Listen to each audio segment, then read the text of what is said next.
Hi everyone, this is Farhana and welcome to my channel Create and Live FNJ. A very special thanks to Zainab for being with me.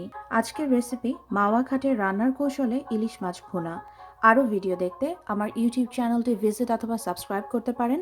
পরবর্তী ভিডিওর notification পেতে subscribe করবার পরে bell চিহ্নটি click করতে ভুলবেন না। এছাড়া আমার ফেসবুক পেজটি লাইক অথবা ফলো করে সাথেই থাকুন। প্রয়োজনীয় সবগুলো লিংক তথ্য সহ এই ভিডিও ডেসক্রিপশন বক্স এবং প্রথম কমেন্টে লেখা আছে। জানিয়ে দিচ্ছি উপকরণ।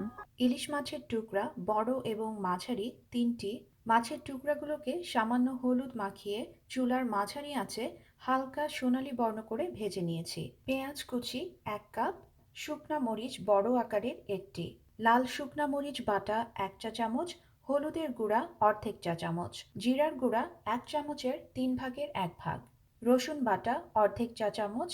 মাওয়া ঘাটের হোটেলগুলোতে যে ইলিশ রান্না করা হয় সেই মাছগুলো কিন্তু অনেক দিন ফ্রিজে রাখা মাছও হয়ে থাকে, এই কারণে সামান্য একটু রসুন বাটা এবং জিরাও ব্যবহার করা হয়। চুলার মাঝারি আঁচে 1 টেবিল চামচ মাছ ভাজার তেল এবং 1 টেবিল চামচ সাদা তেল গরম করে নিয়েছি। এবারে দিয়ে দেব একটা শুকনা মরিচ, দিয়ে দেব পেঁয়াজ কুচি, ছিটিয়ে দেব লবণ।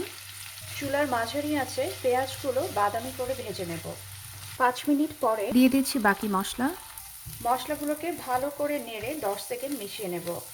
দিয়ে দেব 1 কাপ পরিমাণের পানি, নেড়ে মিশিয়ে নেব। এবারে ঢাকনা দিয়ে ঢেকে চুলার আঁচ মাঝারি করে রান্না করব 3 মিনিটের জন্য।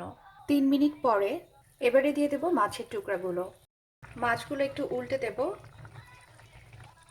ঢাকনা দিয়ে ঢেকে চুলার মাঝারি আঁচে রান্না করব 3 মিনিটের জন্য। 3 মিনিট পরে এরপর মশলাটা এভাবে একটু নেড়ে দেব। এবারে দিয়ে দেব 3টা আস্ত কাঁচামরিচ। এবারে ঢাকনা দিয়ে ঢেকে চুলার আঁচ মাঝারি করে রান্না করব 3 মিনিটের জন্য। 3 মিনিট পরে দর্শক দেখতে পাচ্ছেন চারপাশ দিয়ে তেল এভাবে উপরে উঠে এসেছে। পেঁয়াজগুলো নরম হয়েছে, সুসিদ্ধ হয়েছে, কিন্তু একেবারে তরকারির সাথে মিশে যায়নি। চুলার আঁচটা বন্ধ করে দিচ্ছি। ঢাকনা দিয়ে ঢেকে চুলার ওপর থেকে সরিয়ে 10 মিনিট রেখে দেব।